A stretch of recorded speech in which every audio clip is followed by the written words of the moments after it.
Kampus, selamat datang di podcast Suara Mahasiswa.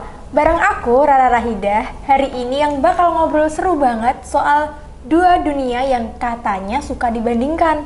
Anak organisasi versi anak media sosial. Dan hari ini aku nggak sendiri dong. Sudah ada dua temanku yang sangat berpengalaman di bidangnya masing-masing. Ada Aisyah yang sangat aktif di dunia konser dan Sando si konten kreator yang selalu FYP. Oke, langsung aja ya. Aisyah, ceritain dong gimana sih proses kamu bisa masuk ke dunia konser sampai sedalam ini, sampai detik ini? Awalnya aku bisa masuk ke organisasi ini tuh aku ikut-ikut volunteer. Dan ini BTW volunteer pertama kali aku. Oh, keren ya. Dan aku nggak nyangka juga sih dari banyak ribuan orang yang ikut, terus aku bisa kepilih.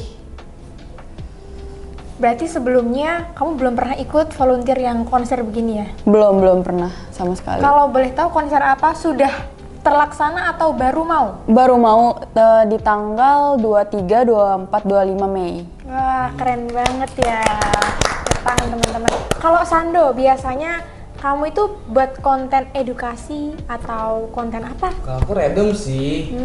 Aku biasanya tuh bikin konten-konten ya kayak buat keperluan komersil gitu. Oke. Kayak iklan, terus kayak ya konten edukasi juga termasuk sih. Itu gitu. kontennya punya akun pribadi kamu atau ikut organisasi orang? Enggak, aku ikut organisasi orang. Jadi aku masih di bawah satu company gitu. Jadi aku bikin kreator gitu, ide kreatif.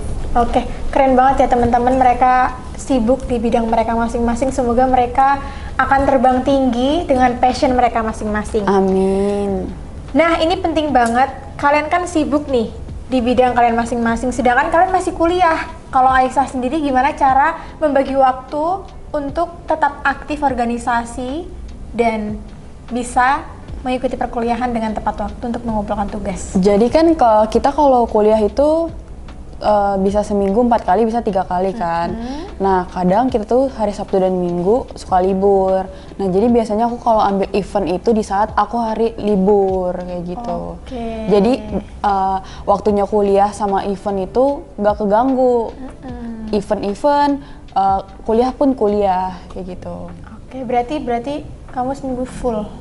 Iya. Keren. Kalau Sando sendiri gimana nih cara bagi waktu? Jujur, tugas kuliah kan banyak ya Sando. Sedangkan kamu anak ilkom ya kalau nggak salah. Ada tugas editing gitu-gitu. Iya. Sedangkan kamu juga konten kreator. Gimana cara bagi waktunya? Jujur, kalau aku sih ada kesulitannya gimana untuk bagi waktu ya. Karena selain satu sisi aku punya kewajiban untuk melakukan tugas, melakukan kewajiban aku dalam kuliah masa depan aku, tapi satu sisi aku juga sibuk nih dalam konten nih untuk bikin konten edukasi segala macam ya untuk cari masa depan aku lah gitu. Yang tujuannya sama-sama masa depan gitu loh. Aku masa skill di kerjaan sama masa skill di kuliah gitu. Kalau aku sendiri sih biasanya aku cara simpelnya paling awal aku ngatur pola tidur aku sih. Oke, gimana tuh? Boleh sharing ke teman-teman? Ya kalau dari aku, karena emang udah 24 jam itu menurut aku kurang buat aku sekarang. Karena saking banyak ya ada tugas di kuliah, terus juga ada yang luring juga kan, luring online, terus juga tugas-tugas yang praktek juga. Itu menurut aku tuh kurang. Jadi kalau buat aku sekarang aku ngurangin banget buat waktu-waktu yang kayak main-main nongkrong gitu. Jadi aku pola tidur aku rubah gitu. Jadi aku tidur jam misalkan sampai jam 10, bangun jam 3, baru aku mikirin deh konten lagi buat kerjaan. Terus juga buat kuliah aku bagi gitu. Agak sulit sih, cuman aku sampai sekarang belum bisa nerapin 100% sih gitu. Oke. Setiap kegiatan yang kalian pilih pasti semua ada tantangannya. Kalau Aisyah tuh gimana tantangan terbesar ketika kamu mengikuti sebuah organisasi, apalagi ini organisasi event besar ya, yang pertama kali kamu ikut, gimana tuh tantangan terbesar kamu? Tantangannya sih di event ini kan aku belum pernah ya, maksudnya kayak belum ada pengalaman banget nih. Ya kan? Nah di sini tuh kita ya udah mau tujuan kita ikut event ini karena kita mau cari pengalaman, kita mencari hal baru untuk belajar yang tadinya kita nggak tahu jadi tahu. Oke, kalau Sando sendiri tantangan terbesar menjadi anak media sosial? Tantangan terbesar itu nggak lain juga bukan dari waktu sih. Oke. Waktu, ya menurut aku waktu itu tantangan terbesar buat aku karena aku bilang tadi, buat aku waktu 24 jam itu kurang gitu. Terus Berarti juga, proses pembuatan skrip kamu aman? sejauh ini Editing aman. Oke. Ya walaupun belakangnya juga ada agak sulit sih diceritain, tapi ya udah itu masalah pribadi aku sih. Berarti hanya soal waktu yang Iya, kurang ya? betul. Terakhir, dari kalian berdua ada pesan dan kesan untuk teman-teman di kampus? Dari Aisyah dulu deh. Kalau Kasih aku ya pesan. kesanku, kita nih semua masih muda ya kan, masih bisa cari pengalaman yang lebih banyak lagi. Jadi kalau bisa jangan terlalu nyaman di zona nyaman kita. Kita bisa tuh keluar dari zona zaman itu, cari pengalaman baru atau cari experience baru, biar kita juga punya pengalaman yang lebih untuk di CV kita nanti.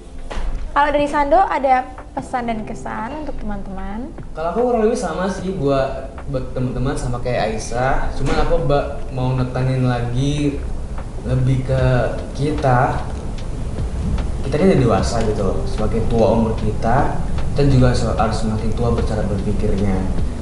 Kita harus pinter banget bisa untuk melawan ego kita. Ya, yang paling utama sih itu ego kita, rasa malas kita. Karena benar tadi Aisyah bilang, kita tuh karena udah sering di zona nyaman tuh, jadi kita kayak malas untuk coba hal-hal baru gitu. Coba kunci kesuksesan tuh ada 3 loh teman-teman. Knowledge, skill, attitude. Knowledge itu pengetahuan kita dapat dari mana teman-teman? Dari kuliah, terus juga dari sosial kita. Terus skill kita tuh kita ngasahnya apa gitu. Dan skill itu juga ada 2 juga, soft skill sama hard skill. Soft skill itu ya masuknya lebih ke teori-teori, sedangkan hard skill itu lebih ke gimana prakteknya gitu loh. Sama attitude itu paling utama sih gitu. Makanya buat teman-teman anak-anak kuliah juga yang sambil kerja juga semangat ya. Terus juga buat anak-anak seumuran kita yang masih malas-malasan, hobinya cuma tiduran rebahan di rumah, coba deh kalian bangun badan diri, lari keluar rumah. Jangan cuma tiduran di rumah sih, itu aja sih. Oke, terima kasih ya Aisyah dan Sando telah hadir di podcast hari ini. Nah, untuk teman-teman mau aktif di lapangan seperti Aisyah atau di belakang layar seperti Sando, semoga apapun jalan yang kalian pilih bisa terbang dengan passion kalian masing-masing. Sampai bertemu di episode selanjutnya. Saya Rara, terima kasih. Dah.